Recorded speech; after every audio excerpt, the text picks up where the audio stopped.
Benito Juárez García. Su nacimiento se da, como todos lo sabemos, en México, un 21 de marzo, pero de 1806, en San Pablo Guelatao, en el municipio de Santo Tomás Ixtlán, estado de Oaxaca. Sus padres fueron Marcelino Juárez y Brígida García. Sus abuelos paternos Pedro Juárez y Justa López, y tenía un tío Bernardino López, que es a la muerte de sus padres con quien va a vivir.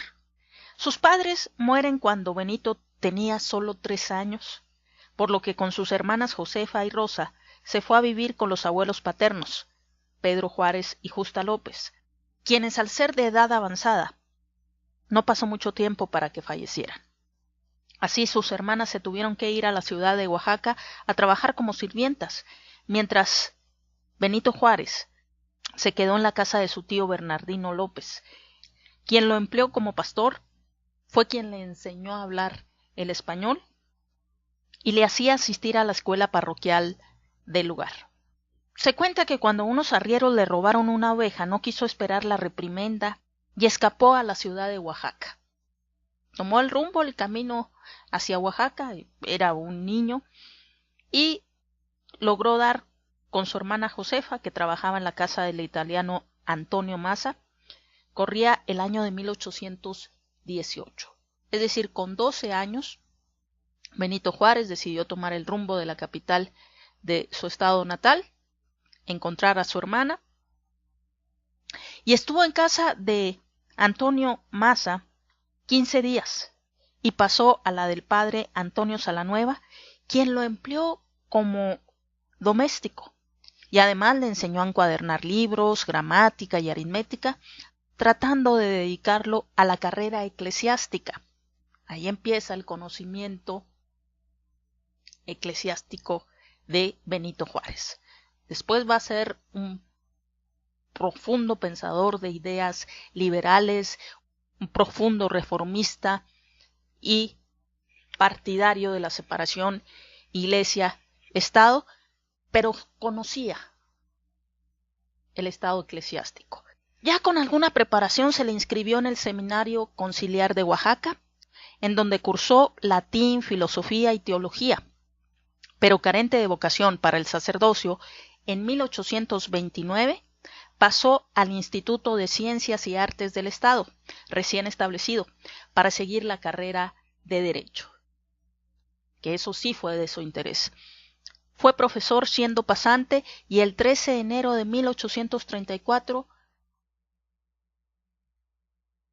recibe el título de abogado. Desde 1831, es decir, a los 25 años, cuando todavía estudiaba, lo nombraron regidor en el ayuntamiento de Oaxaca, con lo que se inició en la carrera política.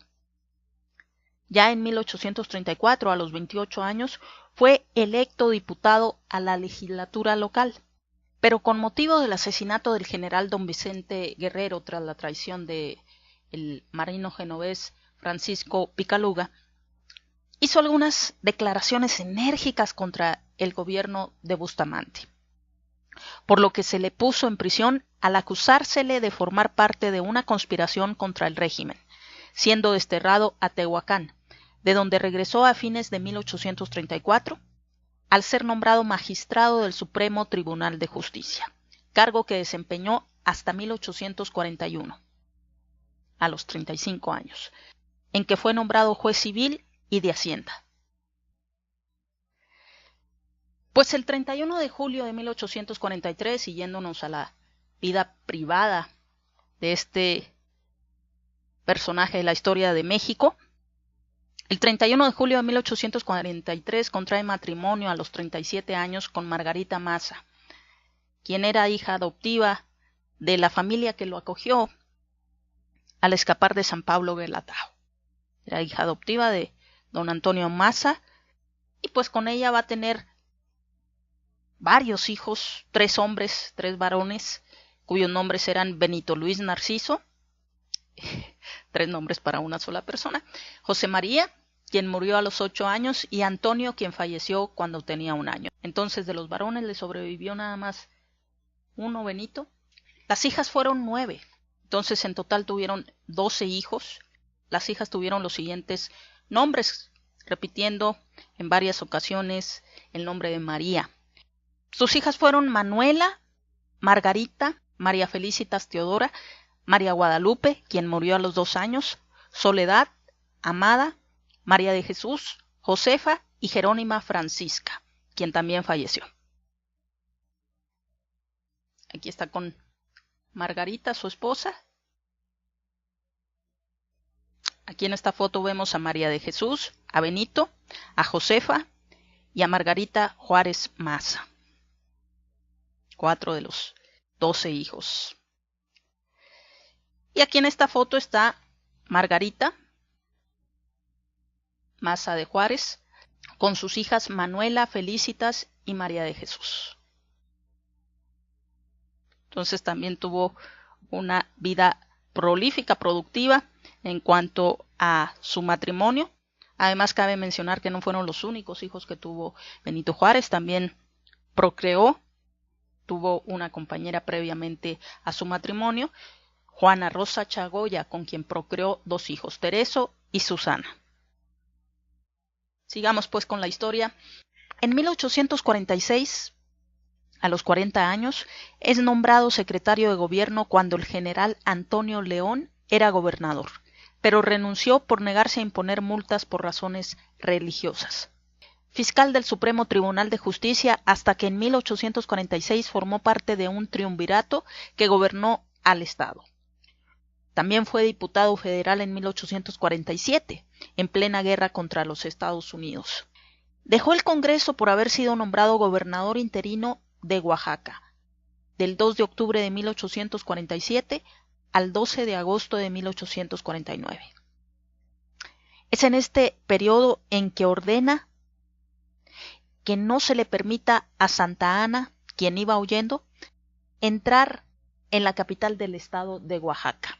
Y en una carta dirigida a Matías Romero, don Benito relata lo siguiente: luego que me encargué del gobierno del estado de Oaxaca, en 1847, los partidarios de la administración ilegal que acababa de desaparecer, unidos a los que deseaban la vuelta del señor Arteaga al gobierno, comenzaron a trabajar activamente en formar un motín que diese por resultado la realización de sus deseos, y obligaron al gobierno, que entonces se ocupaba en preparar la defensa del Estado contra la invasión extranjera, a dictar las medidas necesarias para conservar el orden público. En tales circunstancias se recibió la noticia de que el general Santa Anna, que estaba ya separado del mando del ejército de la República, había llegado a la ciudad de Tehuacán con el intento de dirigirse a la capital de Oaxaca. Esta noticia alentó a los perturbadores del orden en dicha capital, que redoblaron sus esfuerzos, sus trabajos escribiendo y mandando agentes al general Santa Anna para obligarlo a apresurar su marcha.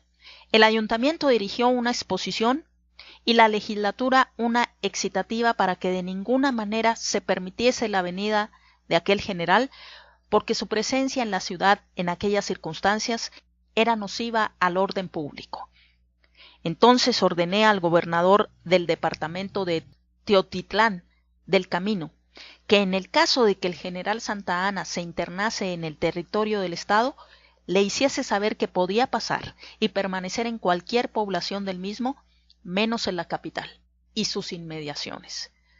El general Santa Anna entró en efecto en el territorio del estado, estuvo algunos días en Teotitlán y después se retiró rumbo a Orizaba, sin haber exigido que se le entregara el mando.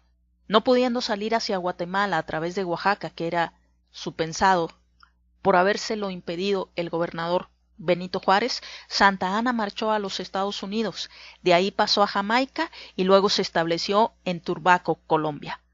En sus memorias Santa Anna narra este suceso y asocia la negativa de Juárez a la época en que éste fue estudiante y sirvió la mesa en un banquete dado a Santa Anna. Sin embargo, don Benito por su parte niega esta aseveración y señala que sus medidas solamente fueron dictadas en interés de la estabilidad de su estado y con el apoyo de otros oficiales. Claro que Santa Anna se la guardaría y se la cobraría posteriormente. Juárez es electo gobernador de Oaxaca entregando el cargo el 12 de agosto de 1852 a los 46 años solamente, dedicándose a partir de ahí a la rectoría del Instituto de Ciencias y Artes del Estado, que fue donde estudió, y al ejercicio de su profesión. Llegaría el 25 de mayo de 1853, habiendo asumido el general López de Santa Anna de nuevo la presidencia de la República, y siendo ahora sí la venganza de este personaje, Juárez es hecho prisionero y enviado al castillo de San Juan de Ulúa, de donde se le desterró a La Habana, Cuba, para pasar después a Nueva Orleans, en Estados Unidos.